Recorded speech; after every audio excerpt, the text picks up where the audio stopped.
नमस्कार विद्यार्थी मित्रांनो, अभ्यास मित्र परिवारामध्ये तुम्हा सर्वांचे स्वागत आहे। मित्रांनो, आज आपण 2 सप्टेंबर 2025 रोजीचा करंट अफेअर्स बघणार आहे।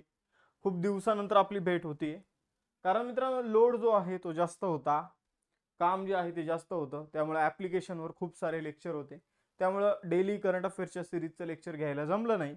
आपण संपूर्ण ऑगस्टचं एक लेक्चर घेऊया आणि जेवढं आपण मिस केलेलं आहे ते सगळं आपण कव्हर करूया। तर सप्टेंबर महिन्यात ही सिरीज कंटिन्यू असेल। 2 सप्टेंबर 2025 रोजीचा आपण करंट अफेअर्सचं सेशन बघत आहोत।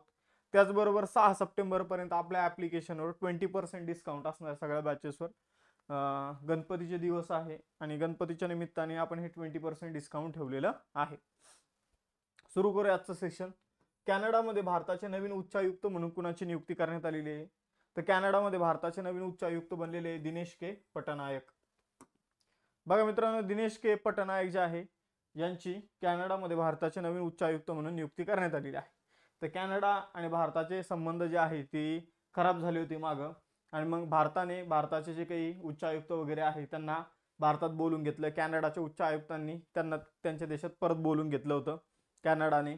मग आपण जर बघितलं कॅनडाने सुद्धा क्रिस्टोफर कुटर यांना भारतामध्ये नवीन उच्चायुक्त राजदूत म्हणून नेमलेलं आहे।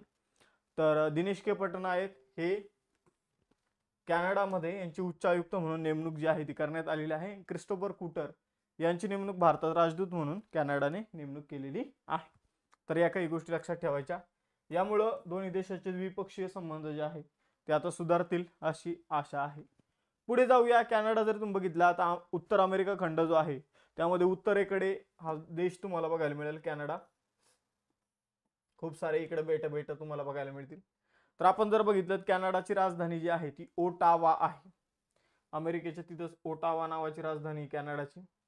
त्यानंतर कॅनडियन चलन तुम्ही बघू शकता, एकेकाळी ब्रिटिशांचं राज्य होतं कॅनडावर। आपण जर बघितलं तर कॅनडियन डॉलर हे तिथलं चलन आहे। आता आंतरराष्ट्रीय लेवलवरच्या नियुक्त्या बघून घेऊया। सिंगापूरचे नवीन पंतप्रधान बनलेले लॉरेन्स ओंग, जर्मनीचे नवे चान्सलर बनलेले फेडरिक मर्ज, कॅनडाचे नवीन पंतप्रधान बनलेले मार्क कार्नी, त्रिनिदाद अँड टोबॅगोचे नवे पंतप्रधान बनलेले कमला प्रसाद बिसेसर, सर्बियाचे नवीन पंतप्रधान बनलेले डुरो माकुट, गॅबॉनचे नवीन अध्यक्ष बनलेले आहे ब्रिस ओलिंगुई नुम्मा, आता उच्चार बघा तुम्ही ऍडजस्ट करून घ्या।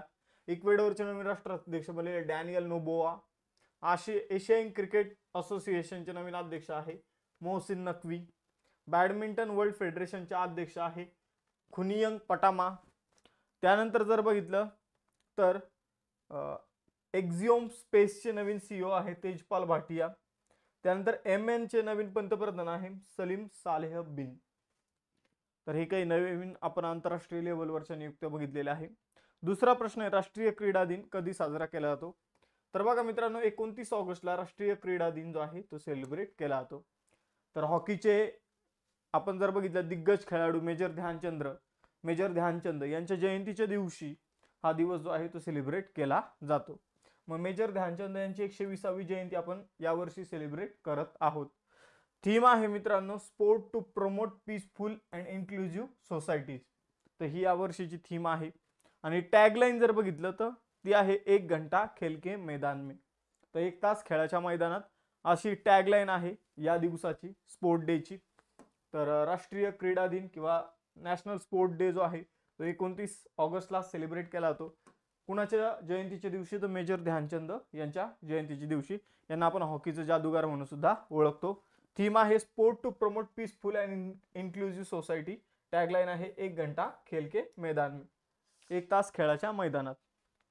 मोस्ट इम्पॉर्टंट क्वेश्चन, हा प्रश्न 100% परीक्षेमध्ये विचारला जाईल किंवा यावर 100% अपकमिंग एक्झाम मध्ये प्रश्न येईल। शांघाय सहकारी संघटनेचे 25वे राष्ट्रप्रमुख शिखर परिषद 2025 कुठे सुरू झाली? तर शांघाय सहकारी संघटनेची 25वी जी परिषद आहे मित्रांनो ती तियानजिन चीन या ठिकाणी सुरू झालेली आहे। यामध्ये खूप चर्चा आहे। बघा, भारतावर अमेरिकेने काय केलेलं आहे तर टेरिफ्स लावलेले आहे, आणि मग त्यानंतर आपला जो झुकाव आहे तो रशिया आणि चायनाच्या बाजून झालेला आहे। त्यामुळे हे जे 3 नेते होते ते SCO चे हायलाइट होते, नरेंद्र मोदी, व्लादिमीर पुतिन आणि शी जिनपिंग। तर आपण जर बघितलं या 3 नेत्यांचे फोटो जे आहे ते सगळ्या ठिकाणी व्हायरल झालेले आहे. ही जी काही परिषद आहे एससीओ परिषद 25वी एससीओ परिषद 31 ऑगस्ट ते 1 सप्टेंबर 2025 ला तियानजिन चीन या ठिकाणी आयोजित करण्यात आलेली आहे. तर शांघाय कोऑपरेशन ऑर्गनायझेशन यामध्ये बरेचसे देश आहे, पण हायलाइटेड होते 3 देश चायना, इंडिया, रशिया. आणि खूप चर्चेमध्ये होतो, इंटरनॅशनल लेवलवर चर्चेचा मुद्दा आहे, त्यामुळे प्रश्न विचारला जाऊ शकतो. तर आपण जर बघितलं तिची स्थापना 15 जून 2001 साली झालेली आहे. बीजिंग चायनामध्ये मुख्यालय आहे. नुरलान एरमेक बायव हे तिचे सरचिटणीस आहे. 10 देश सदस्य आहे. 9 जून 2017 रोजी अस्ताना येथे झालेली जी काही एससीओ ची बैठक आहे तिथे भारत पूर्ण सदस्य झाला होता. भारतासोबत पाकिस्तान सुद्धा सदस्य झाला होता. शांघाय सहकार्य संघटनेची पहिली बैठक जी आहे ती 23 सप्टेंबर 2003 रोजी बीजिंग चीनमध्ये झालेली आहे. पुढे जाऊया. शिकागो विद्यापीठाच्या एअर क्वालिटी लाईफ इंडेक्स अहवाल 2025 नुसार जगातील सर्वात प्रदूषित शहर कोणते आहे? तर बघा मित्रांनो, शिकागो विद्यापीठाच्या एअर क्वालिटी लाईफ इंडेक्स अहवालानुसार सगळ्यात प्रदूषित शहर जे आहे तर ते दिल्ली आहे. त्यानंतर सगळ्यात प्रदूषित देश जो आहे तो बांगलादेश आहे. बांगलादेश नंतर दुसऱ्या क्रमांकाचा सगळ्यात प्रदूषित देश भारत आहे. कुणानुसार? तर एअर क्वालिटी लाईफ इंडेक्स नुसार. तर या गोष्टी लक्षात ठेवा. बघा या अहवालामध्ये म्हणण्यात आलेले आहे की असंच जर प्रदूषण राहिलं तर दिल्लीतील लोकांचं एज जे आहे ते ॲव्हरेज 8.2 वर्षांनी कमी होईल. म्हणजे आपण जर बघितलं तर दिल्लीतील लोकांचं समजून घ्या की 70 वर्ष जगतात, तर त्यांचं एज जे आहे ते जवळपास 61 वर्ष आणि 9 महिने 10 महिने याच्या आसपास त्यांचं एज येऊन जाईल, ॲव्हरेज एज. बघा मित्रांनो, भारत बांगलादेश नंतर दुसरा सगळ्यात प्रदूषित देश आहे. हा सुद्धा मोस्ट इम्पॉर्टंट क्वेश्चन आहे. आपण जर एससीओ चा क्वेश्चन बघितला आणि त्यानंतर हा क्वेश्चन बघितला तर यावर सुद्धा 100% परीक्षेमध्ये प्रश्न विचारला जाईल. मग आता बघा, आंतरराष्ट्रीय नाणेनिधी इंटरनॅशनल मॉनिटरी फंड जो आहे त्यामध्ये कार्यकारी संचालक म्हणून कुणाची नियुक्ती करण्यात आलेली आहे? तर इंटरनॅशनल मॉनिटरी फंड मध्ये कार्यकारी संचालक बनलेले उर्जित पटेल, जे माजी आरबीआय चे गव्हर्नर आहे. माजी आरबीआय चे गव्हर्नर आहे उर्जित पटेल. उर्जित पटेल जे आहे ते आता IMF मध्ये कार्यकारी संचालक बनलेले आहे. लक्षात ठेवायचे. त्यांनी ही जबाबदारी 3 वर्षाच्या कालावधीसाठी त्यांना ही जबाबदारी देण्यात आलेली आहे. इंटरनॅशनल मॉनिटरी फंड जो आहे ती एक संयुक्त राष्ट्राची संस्था आहे. 27 डिसेंबर 1945 ला स्थापना झालेली आहे. वॉशिंग्टन DC मध्ये मुख्यालय आहे. 191 देश सदस्य आहे. संचालक आहे क्रिस्टलिना जॉर्जिव्हा. 6वा क्वेश्चन आहे, केंद्रीय मंत्री अश्विनी वैष्णव यांनी भारतातील पहिल्या टेम्पर्ड ग्लास उत्पादन सुविधाचे उद्घाटन कुठे केले?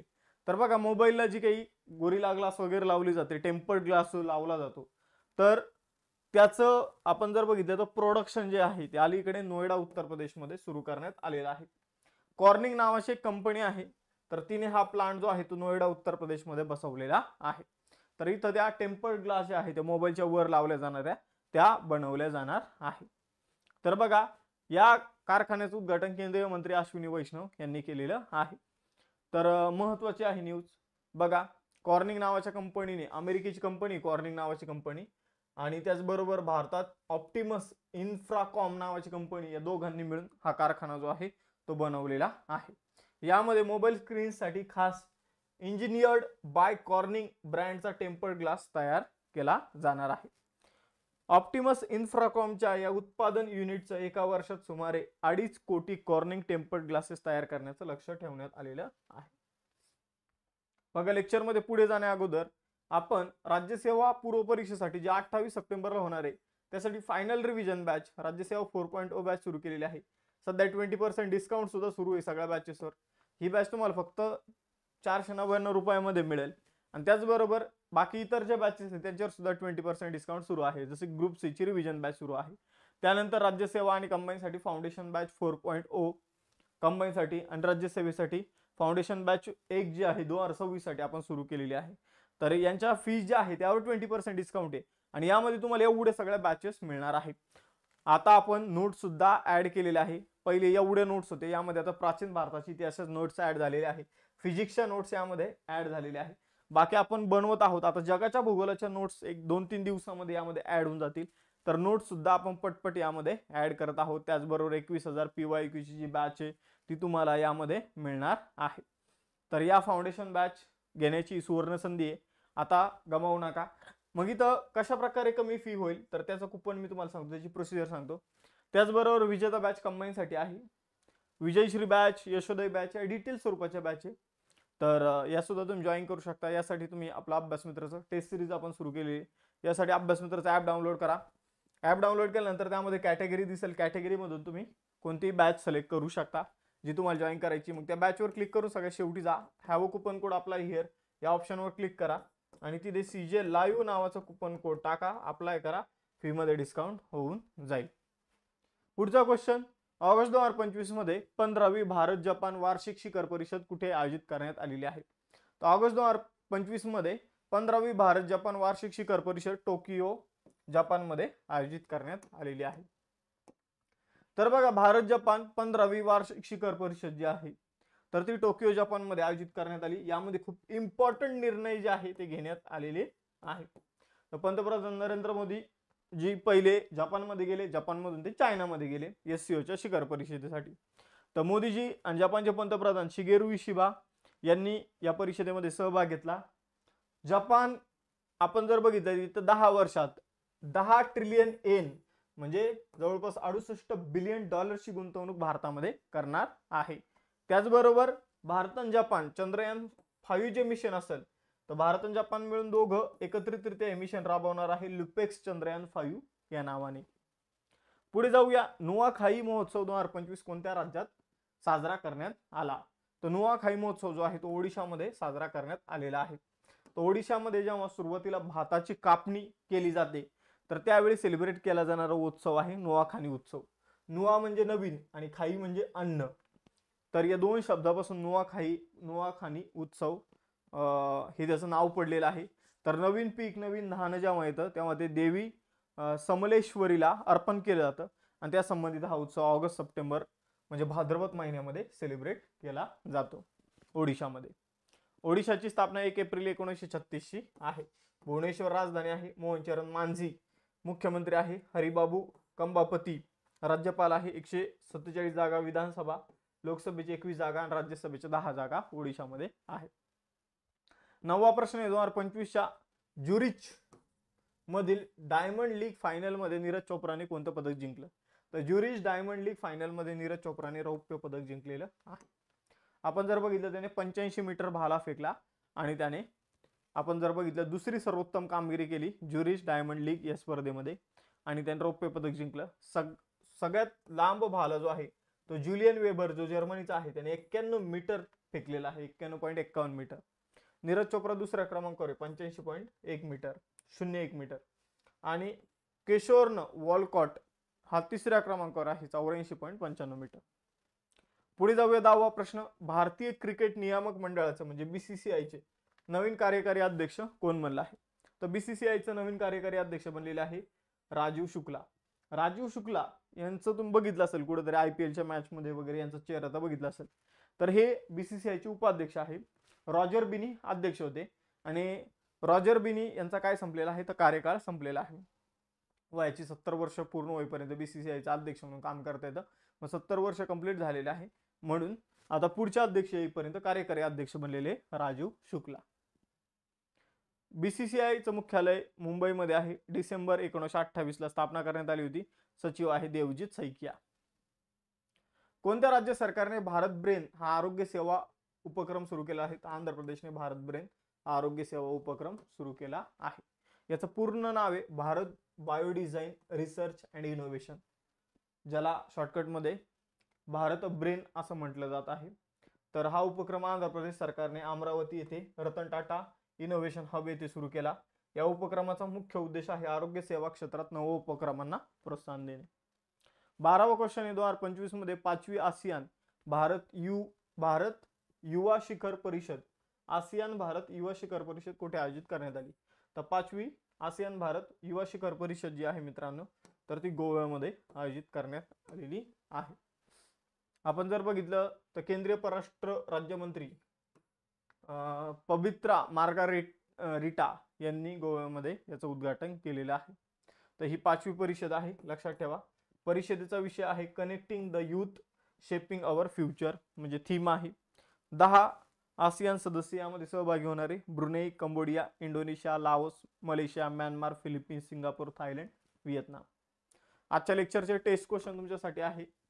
टेस्ट क्वेश्चनच्या अगोदर 20% डिस्काउंट सध्या आपल्या बॅचमध्ये सुरू आहे. कोणतीही बॅच घेतली तर नोट्स घेतल्या तुम्ही 99 रुपये, त्यावर 20% डिस्काउंट तुम्हाला मिळणार आहे. तर उर्जित पटेल यांची नियुक्ती काय म्हणून करण्यात आली हे तुम्हाला सांगायचं आहे.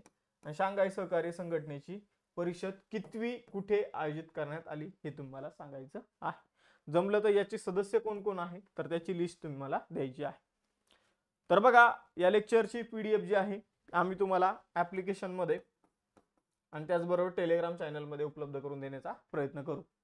इन्स्टाचं पेज तुम्ही फॉलो करा अभ्यास विषयक रील्ससाठी. थांबूया मग इथं, भेटूया नेक्स्ट सेशनमध्ये. चलो बाय बाय एव्हरीवन, जय हिंद.